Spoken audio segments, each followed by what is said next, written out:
She will take on Nicola. I don't even want to absolutely butcher the last name at BTC 26. She is the Alanamal, Alana Cook. Alana, thanks for joining me today. Yeah, thanks for having me, man. It's good to be back. No kidding. It's been quite some time since we've chat. It's been quite some time since I've seen you in action. Let's sort of discuss that a little bit before we get into anything else. Your last fight, decision loss, BFL 76 against Jackie McLean, March 30th, 2023. And then there was the layoff. Just Yeah. let's talk about the loss itself first. Go through the matchup if you can even remember it. If you've watched it a bunch of times leading up to this one, probably not because it means nothing. It's in the past. But tell me about that fight and what you took away from it and your game after that. Yeah, absolutely. So that fight was, people always say like, you win or you learn. I think you're always learning. So like obviously it's nicer to win and learn, but I lost and I was like, something's got to happen here, right? And my partner, Keenan, he'd also been experiencing some losses, and him and I, we just kind of looked at each other and we're like, okay, what needs to change? Like, what do we need to do? And I actually got a really cool opportunity because Jasmine Jazz Devicius, who just killed it last night and is Yeah. climbing the rankings, she was getting ready to fight Miranda Maverick, and a friend of ours, OG Shawnee Mack, shout out to OG, he shared with me, he's like, yo, Jasmine's looking for some pro MMA girls to come out and train with her and kind of mimic Miranda's style. They'll fly you out, help let you stay there. So I like kind of pitched my name. I contact them and they were like, yeah, you should come out. And, they have like Mike Ballot, again, who also killed it last night. They have AJ out there. So Keenan came with me. And literally within 2 days of training at Niagara Top Team, he and I just like looked at each other and we're like, so I guess we got to talk about moving here. So we moved. 4 months later, we moved across the country. We filled up both our cars, and we moved to Niagara Top Team because we knew we wanted to be the best, and we felt that we'd kind of outgrown Vancouver. Like there's nothing to knock on the Vancouver fight scene, but for us and for where we wanted to be and the bodies we needed to be working with, we knew we had to go elsewhere. So again, looking back on that fight, I feel like I had just well, I just come off of surgery too. I had neck surgery. So, ring rust is always there. I think I had a lot of self doubt going into that fight. I was so concerned with what she was going to do. My whole game plan was really revolving around her and not what I was going to do. And now I can really see that you can't ever really win like that. You got to be thinking about what I'm going to do, and how I'm going to impose my will and how I'm going to make the fight the way I want to make it. So since being at Niagara Top Team, I've been training so hard. I've been getting so many good looks. We This is like my third fight camp being there. Unfortunately, pullouts happen. So this one finally looks like it's going to stick, and I'm so excited to get in there and put on a show in 13 days. That's what I was gonna say. Not just the fight itself, but you said moving out there to do what you guys want to do. Obviously, you guys aren't the first transplant from BC to move out there. Keenan's good buddy Micah Brakefield made the move to Ontario as well, and my God, Yeah, he like kind of paved the way for us. as He kind of, successful as yeah. successful as they come, that guy right now, it's crazy to see what he's done. But Oh, it's amazing. but Yeah, talking Mike is about that, legit. training out here, the female scene is not what even it used to be. Like there used to be some females on the scene that you could train with and that you could even get fights against. But for you to get fights in Vancouver, it's basically you're either fighting training partners or they're flying people in for you. So making the move, obviously the training is through the roof, and like you said, canceled bouts is not a bad thing. It's almost a good blessing in disguise because it shows you that there are fights out there for you. Yeah, exactly. And like, BFL was great for like supporting my amateur career and getting me some fights. But definitely being in Ontario, I'm fighting for BTC. I was going to be fighting for Unified. We're just really close to the border, so there's definitely more promotions with more resources to bring in fighters for me. So BTC, they shout out to Woody and Sherry. They've been so lovely, and they found me a girl in Chicago. So I actually chatted to Woody and I was like, like my fight for Unify just got canceled. And he was like, I got you. So they're bringing in Nicola for me, which is incredible, and they've just been really really supportive and helping me grow. Like you said, Vancouver, like one of the reasons I went pro with only one MMA fight was because I had to. Like if I wanted to fight, there was no one for me to fight. I was gonna have to, go up a weight class, or travel across the world. And at the time, we thought, going pro is probably going to be the best move for me. And, it has worked out so far. I'm glad I did it. And yeah, Vancouver, smaller girls for the most part, like I'm one of the bigger girls out there. So and you notice that when you're in the cage. So I think my whole fight camp against Jackie, I was only training with straw weights and Yeah. with fly weights. And then when you get in the cage and you're fighting someone your size and you're not used to it, it does make a huge difference. So, being in a gym where there's girls my size, where there's girls, Jasmine's level. You saw what she did to that girl last night, in the group chat. We're all like, oh yeah, she did that thing she does to me every Wednesday. It's getting your mind, that mentality right. And just, I know that when I get in that cage, there's nothing that girl can do to me that hasn't been done to me at NTT, and nothing can break me. So you did say there that you guys made the trek after this fight, after the last fight. Obviously, you made the move 4 months later, but there has been over a year's hiatus. So tell me about that. Oh yeah, I blew my knee, so didn't really talk too much about it, but yeah, it is what it is. I was getting ready for a fight at POV C3, and I had a bucket handle tear in my meniscus about a month out. Just my knee just blew apart. I couldn't walk. I was trying to, still get ready for the fight, even not being able to walk. I was still on the bike, just at a snail's pace, just being like, I'm going to be fine. It's going to be fine. And then we get the MRI and they're like, you're getting surgery tomorrow. So Ouch. it was, yeah, literally, I got the call on February 13th. He's like, you're coming in tomorrow for emergency surgery. Because it's with a bucket handle tear, they have to target it right away, or else it's going to heal incorrectly, and then you won't be able to walk. So that was, some adversity. We'll call it that. But I was really lucky too. We've got a really really great physiotherapy place called Next Niagara that works with the athletes at NTT. And I basically, instead of training twice a day, I went to physio twice a day. I treated it like a full-time job. I rehabbed it. And by the time June rolled around, I was almost back to full time. I had like a pretty record recovery rate, and I credit that to, the state of the art technology they have and just my own damn toughness. I'm really stubborn, and I said, what, this is, I've had neck surgery. What's knee surgery? It's par for the course. And I'm so blessed. I've been in back-to-back camps now. My last opponent pulled out, and I went right back into camp. So it feels like I've had a 12-week camp, and it just feels like when I go to watch that fight with me and Jackie, I don't even recognize that girl. That's not me anymore. I'm completely different. I'm a new and improved Alanamal, and really ready to show it off. That's awesome. I want to talk about mentality then. You said, you went through the physio and did all that stuff. Neck surgery, knee surgery, going back into the gym after those. What goes on mentally? Are you worried about kicking? Are you worried about being kicked? Just talk about your mentality coming back after a surgery like that. Yeah, absolutely. So it isn't easy. I don't think anyone would have blamed me if I'd quit 2 surgeries ago. I think that, to be an MMA fighter, you do have to be special. You do have to be someone that, you love it sometimes more than your own safety.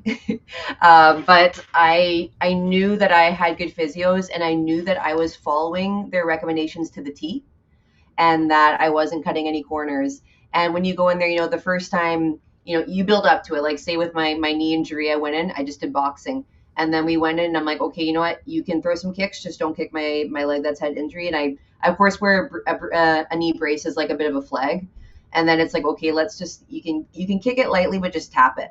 And then, okay, you can give me like, 50%. And then finally, you'll be sparring and someone will just fucking kick you, and they go stop, and you're like, all right, we're good. I think we're good. Let's keep going. And I would say it's almost, like cliff jumping. Sometimes you get up there and you're like, okay, this is really scary, but you just got to take that jump, and it's all about those little jumps. So I feel like coming back with an injury is you work your way up, you do those little jumps at a time, you get braver and braver and braver, and eventually you get to the top, and you jump 100%. and you realize, you know what, it doesn't even hurt anymore, and then you have that one day where I'm like, I forgot to wear my knee brace today, and I'm fine. So but I don't think a lot of people have the mentality to come back from a severe injury because it requires so much discipline and just that stubbornness to say like nobody's going to hold me back.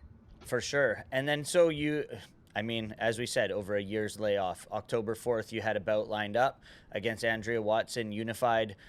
Talk about that. Tell me about how that got lined up, and then how shitty it was that thinking that you were going to be back in the cage to just find out like a week out, basically, that you're not going to be going back in there.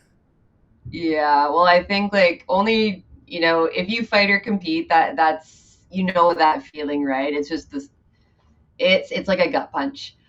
So Unified actually contacted me and my manager at the time, and we set this up. They knew that we're both hard hitting, powerful girls. Andrea has a very good amateur record, and she's got Muay Thai accolades. And she did lose her first fight, but anyone can get caught. So I don't think that performance reflects who she is as a fighter. And then they knew I'm also coming off a loss, so they thought, you know what, these are two girls who are aggressive, that like to bang. I think this is going to be a great show. And I think Unified actually told me that based on their socials, we were one of the fights that people were engaging with the most and were the most excited to see. And then, yeah, they let me know Andrea unfortunately sustained an injury. And she was actually really lovely. She did reach out to the gym and she personally apologized, which I appreciate because, I had to pull out of a fight due to a bad injury. So it's the name of the game. You can't really take it personally or hold it against someone. It just sucks when it happens to you. But luckily, I kept going in case they found me in a replacement opponent. And then BTC reached out and they were like, if you want to fight November 16th, we do have someone. So I took 2 days off, ate some cake, and we were right back into it. So I will say it has been a really good camp to just start off right away because I've never been in such good shape starting a camp. I basically 2 weeks out from a fight, I just took a little time to rest and recover my body, and then I just had to maintain this good shape. So I haven't had to really go through too much of that mental struggle of having to diet through camp. It's been really pleasant, and I'm just all the little mistakes I felt like I was making. Like when you get closer to that fight, there's a few things that you're like, like man, if only I'd had more time, I would have addressed that. I got the time to address that. So again, it's always so shitty when a pullout happens, but getting a fight right away is the next best thing. And yeah, watch out because I'm gonna put two fight camps worth of hurting into this fight. And as you said, BTC hit you up right away basically and said, we got someone for you. You're taking on this girl who's undefeated. What do you know about her, and how much did you have to change your camp in terms of stylistically matching up against them? Because I know sometimes people watch tape and they do their training camp based on their, some of the skills that their opponents have. And then there's other fighters who are like, what happens in the cage gets thrown out the window, and I'm going to focus on me rather than my opponent. Yeah, no, that's a really good point. I used to be, I think because, starting, I obviously like, I had self-doubt. I didn't always feel super confident, so I really didn't like watching tape because I would watch it and I would get nervous about what they were going to do. And I really had to get over that. And I think, getting that first win under my belt against Max Turcott in such an impressive fashion showed me, like I can hang, I belong here, like I'm someone I'm someone you got to worry about. So I definitely watch tape. But I think that a real fighter, you don't change your game plan too much. You usually fight about 95% the same. Every camp, you maybe change 5, maybe 10%, depending on your opponent's style. But you, as a fighter, even though you're evolving, you know what you want to do, you know what you like to do. It's really cool to clean things up and show that elevation from a previous fight. But for this fight, we did watch tape. We do know that, she definitely has knockout power. She's Polish. Polish chicks are very tough. She's undefeated, so she's obviously riding that momentum. But who does she train with? I don't know who she trains with, and everybody knows who I train with. I train with some of the best people in the world. So, it's an individual sport, but you only get as far as you can by yourself. It's about your team, and I've got the best team in the world right now, and yeah, so I've got all the confidence that everything I go through in the gym on a daily basis, that there's nothing that she can show me that I haven't faced already. Like you also said, she has knockout power. We know you have striking. Your cage wrestling is tremendous. And then seeing what Jasmine did last night, obviously brings you up even another level. Like training with her, we knew you had cage wrestling, and your grappling skills are very good for what we see out here on the West Coast. But moving to the East Coast to train with Jasmine, how would you say that your game has evolved even more?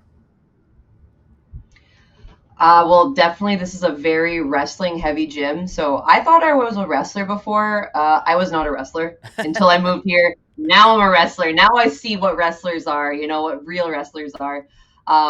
So just honestly, it's a lot of something Chris Prickett, my coach, like to say is how you do one thing is how you do everything. And the only word I could have for this team is like elite. Like everyone, it's written on the side of the gym, right? It says, oh, what's that quote? It's, excellence is not an act, but a habit. So by Aristotle. And so every day, we're working so hard. And I think it's that performance element of it. I think sometimes in Vancouver, I was showing up and I was just kind of showing up like, all right, just another practice. I treat every practice here like I'm going into a competition. We have so much mental dedication and mental discipline when we're going in. My striking has definitely gotten a lot cleaner. I've been working with Matt Jelly, who is just, he's so well known in Canada and the States, all over the world. He held pads for Whaley and lived with her for a long time. So he's very good at reading people and knowing what's going to be good combos for your body type, for your energy levels. So what's cool is, I wasn't always super comfortable with my striking, but now I feel like I found a style of striking that fits me, and that feels really good. So definitely I feel like my striking's gotten a lot better since being at NTT, and my wrestling has definitely gone through the roof. And mental fortitude, man. When you are stuck under Jasmine for 5 minutes of a wrestling match, you are trying to get out, man. So I don't think I've ever struggled so hard in my life as when I've been here the past year. I bet. Now, I want to ask, when you're on the West Coast here, a lot of people like to cross train. We see it with a lot of the local athletes. They'll go from gym to gym. Some of them might even travel down south to cross train. I just have a couple more questions for you, then I'll let you go. But one of them is, do you feel the need to have to cross train anymore since you're at a gym like Niagara Top Team? It is so nice, dude. So in Vancouver, I lived in Port Moody. I would drive 45 minutes to North Van to go to Universal with Dayon in the morning. Then I drive 45 minutes home, eat, do some work, drive 25 minutes to Ascension to do my jujitsu with Sean Albrecht, drive 25 minutes home. Some days then I'd be driving out to do my S&C at another gym. I'd be driving out to the track. It is really, really nice to have a home gym where everything's just under one roof. It's 4 minutes from my house. That was a big thing. We moved out here. I said, listen, I don't want to drive more than 10 minutes to have to get to the gym. And I think the big thing is all the coaches are constantly talking to each other and constantly seeing what we're doing, right? So every single sparring sparring class, or just really any class in general, like D Marks, Prickett, Jelly, they're all there watching. They've got Javon Balfour, who I do privates with, amazing wrestler. They're always watching and they're always talking. And I think sometimes in Vancouver, that cross training, things get lost in translation, or maybe a coach will notice something that they won't mention to another coach. And I think just that, the potential for miscommunication just complicates things. We're definitely, one gym, one heart out here, and it's really cool to see just the sense of community we have. I still have so much love for my Vancouver community. Every time I come back, I go out and I visit. I see all the girls. I like get some rounds in with Team BC, and it's so much fun. But definitely, it feels like home out here. It's really nice to have one gym and know that this is the place to be. Now, as we said, November 16th, you're getting back inside the cage, BTC. You're taking on Nikola Burska. I will butcher it every time I try to say it, so I'm just going to say Nikola. As we said, she's undefeated. You said this has been the best camp because you've, done back-to-back camps and you're feeling as ready as possible. So fans watching BTC, what can they expect to see in this evolved version of Alana Cook? I think there's more of a calmness to me now. Like I've always been very aggressive, and I definitely haven't lost that part of me. But I think especially my last fight, like if you watch the last round, like I just went ape shit. Like I just absolutely, I kind of knew I was down to, and I really was like, fuck it, let's go, and just threw hands and didn't care about. And it was an exciting fight. Like I watched the last round, and I'm like, damn, like that was entertaining. But can we have that output and be smarter with our defense? Can we have that output and control our heart rate and control our emotions? And that, even as much as the physical training I've done a lot of emotional training. We spar hard here. We spar harder here than we do on the West Coast. I will say that for a fact. And that took a little bit of getting used to maintain my calmness in those situations where I wasn't used to always getting beat up. And now I've said it before, I said it again. When I get in the cage, you're going to see someone that looks like she belongs there, that feels extremely comfortable there, that's going to push the pace on this girl, and that is going to show some damn high level wrestling and striking. Final question I have for you. I've watched you since your amateur days. You fought for Battlefield as an amateur. You fought for Battlefield as a pro. Battlefield is making their way out to the East Coast to do a samurai crossover show. Do you think that have you been in contact with Battlefield at all since coming back from your surgeries and whatnot? Do you think we could see you potentially fight on the West Coast again or under the Battlefield banner again? Jay doesn't really like to fly out two fighters. So probably not, unless some new up and coming pro 135 girl pops up in the Vancouver area. It's not a possibility, but I think it's a little unlikely. But you know what? If Samurai has a girl for me, I think that it's only a 5 hour drive. I think that would be a really cool place to go fight. Keenan fought for them. He had nothing but good things to say about them. They treat the fighters very well, from what I've seen. So, I will go. I've always wanted to travel with this sport. That's always been a thing for me. I love going to Calgary with PAW FC.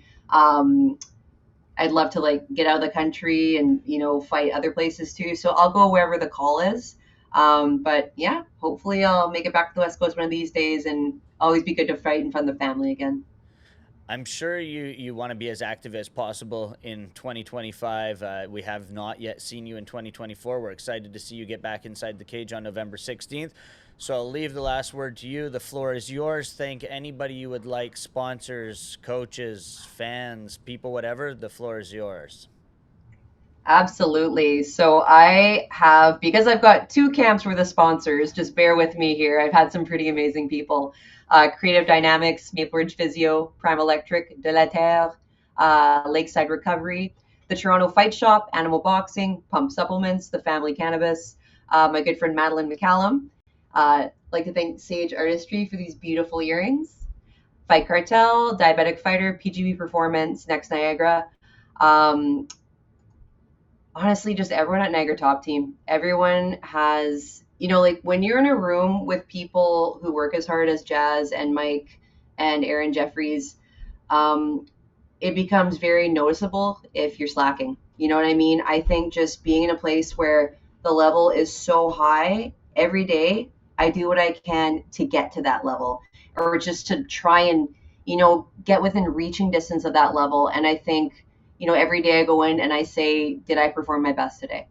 And being with a group that drives me like that and just has so much, care for me and pushes for me and wants me to perform at my best is just incredible. So I really want to thank everybody there.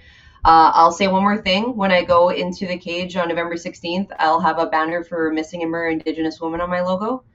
Indigenous women in Canada account for 4% of the population, but they're 10 times more likely to be abused, go missing, or be murdered than any other ethnicity. That's always been a big cause near and dear to my heart. So when I go out there, I always try and raise awareness and do what I can. So thanks again to BTC for giving me that platform to, use sport to raise awareness about an issue that's close to my heart. Alana, it's been a pleasure. Thank you so much for taking the time today. Thank you for letting me catch back up with you after quite the hiatus. Good luck on the 16th. Can't wait to see you back inside the cage. Absolutely, man. It's going to be good. Alanamal's back. Let's go. All right. You take care, man.